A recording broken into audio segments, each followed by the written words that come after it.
Olá, amigos e amigas, bem-vindos e bem-vindas ao meu canal Por um Novo Amanhã. Eu sou o Luiz Horato e hoje eu vou falar sobre a, o caso de 8 de janeiro de 2023, quando o Congresso Nacional, o Senado Federal, o Supremo Tribunal Federal e o Palácio do Planalto foram invadidos por milhares de manifestantes numa ação orquestrada há meses antes, até por inspiração, digamos assim, do maior interessado no caos, que era justamente o ex-presidente Jair Bolsonaro, que não aceitaria e não aceitava o resultado das eleições do pleito de 2022 e queria se impor no cargo, permanecer no poder. E, obviamente, como todos sabem, é público notório que não deu certo a coisa. E daí as investigações vieram, a coisa foi de tamanhas proporções e que afetou o território nacional todo.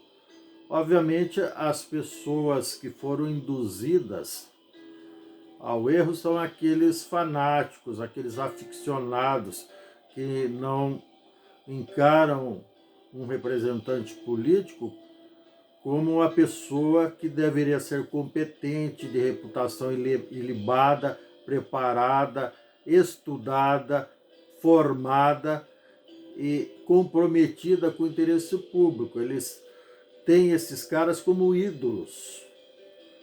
E daí não importa se o ídolo é ladrão, se é bandido, isso acontece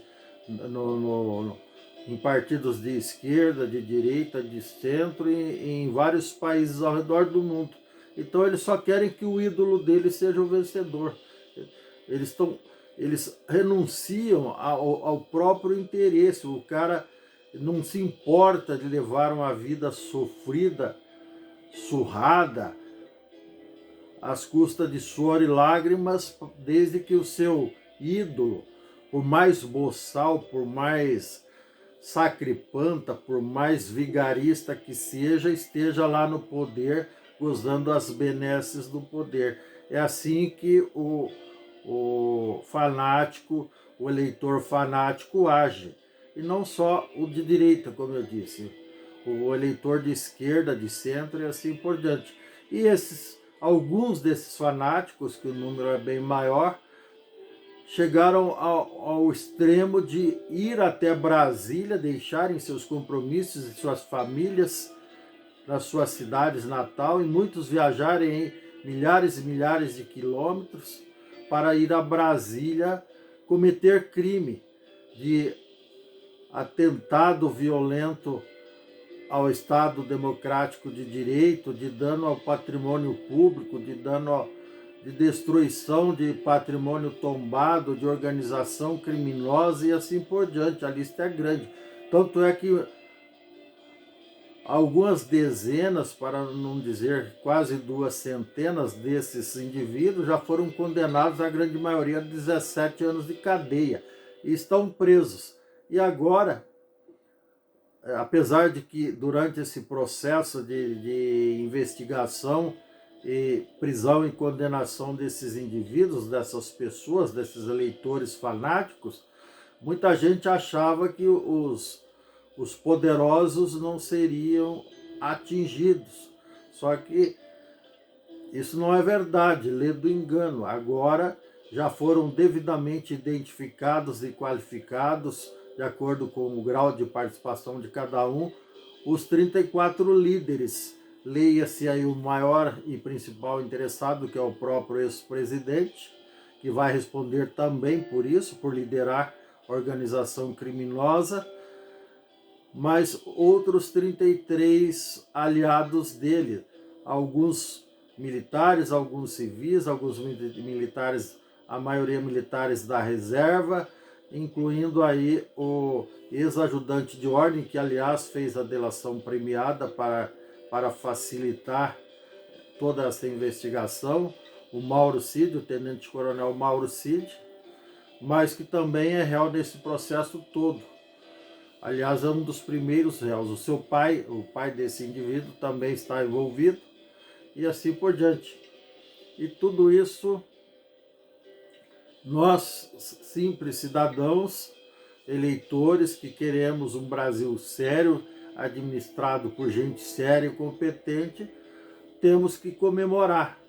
Então, no último dia 26 de fevereiro, o Bolsonaro e mais 7 aliados mais próximos, que faziam parte do núcleo mais importante, digamos assim, dessa organização criminosa, já foram declarados réus, ou seja, já estão na condição de réus e vão responder dentro do Supremo Tribunal Federal pelos crimes que cometeram, apesar dos apelos desesperados dos seus respectivos defensores, dos seus respectivos advogados, que nem sequer tentaram dar uma conotação política. Trabalharam muito bem fazendo uma... Todos eles se limitaram a fazer defesas técnicas, porque reconheceram que as provas que pesavam contra os seus clientes eram muito robustas e tecnicamente bem elaboradas. Então, é aquela velha máxima: contra fatos não há argumentos.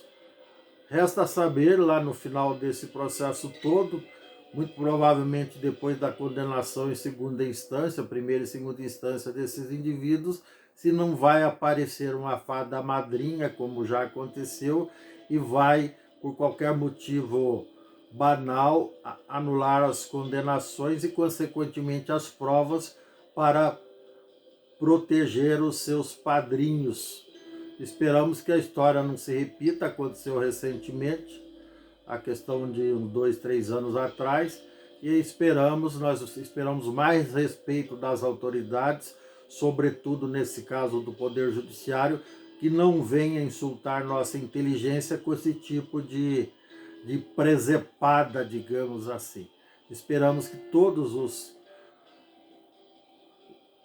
indiciados, todos os réus, respondam na proporção dos crimes que cometeram e com toda a força e com todo o peso da lei brasileira, que precisa, assim como tem aquele ditado que pau que bate em Chico bate em Francisco, da mesma forma que o coitado do Chico, do Francisco, pobre, responde na proporção dos crimes que cometem, com a força da lei. É imprescindível, é imperativo que as autoridades, quando fogem das 4 linhas, aliás, esse é um termo que o ex-presidente usava, que ele estava fazendo tudo dentro das 4 linhas, só que não. Aliás, isso também explica outros vídeos que eu já publiquei, que quando o cara diz que é honesto, aí desconfia. Eu já fui vítima direta disso. O sujeito que veio trabalhar para mim, cada três frases que ele dizia uma quarta que era honesto. E eu estava um pouco com o pé atrás, mas no fim das contas o cara me deu um golpe que foi difícil eu me recuperar. Então, quando o cara começa a dizer repetidas vezes que é honesto, ou que é a alma mais honesta que a humanidade já viu, que o brasileiro já viu, até tem um ex-presidente também que já falou isso, que é a alma mais honesta deste mundo, aí você tem que desconfiar mesmo, porque por trás disso tem coisa. E o Bolsonaro insistia que estava agindo sempre dentro das 4 linhas. Na realidade, era das 4 linhas usando as próprias réguas, a régua dele, que não tinha limites para tentar permanecer no poder. Tanto é que existia até um plano chamado, arquitetado por ele e seus aliados, para não dizer comparsas, que se chamava Punhal Verde e Amarelo, que tinha como intenção, vejam só, sequestrar e matar o atual presidente, o atual vice-presidente e o ministro Alexandre de Moraes do Supremo Tribunal Federal. Então tudo isso é muito triste e Felizmente nada disso aconteceu, felizmente para esses próprios personagens, para o Brasil e para todos nós, e felizmente também a justiça vai ser feita e cada um deve e vai responder sim na proporção dos crimes que cometeu, independente de ser general da ativa, da passiva, da reserva, de ser tenente-coronel, de ser sargento, cabo, soldado, capitão, presidente, ex-presidente, deputado, ex-deputado, ministro, ex-ministro, não importa a patente ou o cargo que o indivíduo tenha ocupado.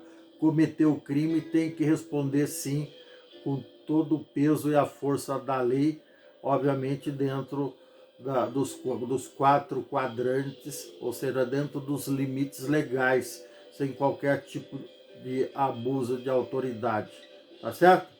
É isso que esperamos e é isso que vai acontecer. Se você gostou, dê um like, dê um joinha, inscreva-se no meu canal, não custa nada. Ative o sininho para receber novos vídeos em tempo real. Gratidão, sorte e sucesso. Um grande abraço, tchau. Até mais.